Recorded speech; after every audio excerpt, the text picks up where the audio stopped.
أعوذ بالله من الشيطان الرجيم.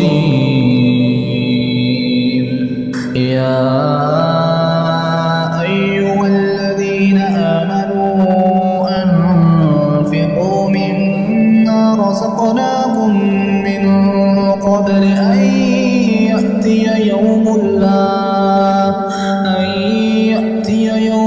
لا بيع فيه ولا خلة ولا شفاعة والكافرون هم الظالمون.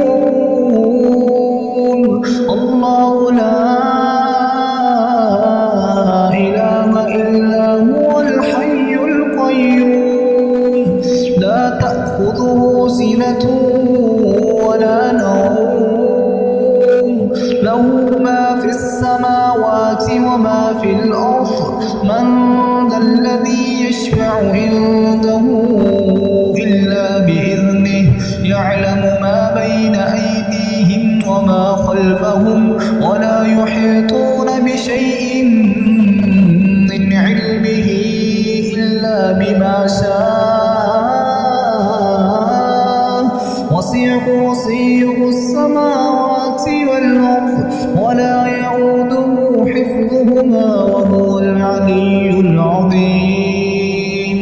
لا إكراه في الدين قد تبين الرشد من الغي فمن يكفر بالطاغوت ويؤمن بالله فقد استمسك بالعروة الوثقى لا انفصام لها والله سميع عليم. الله ولي الذين آمنوا يخرجهم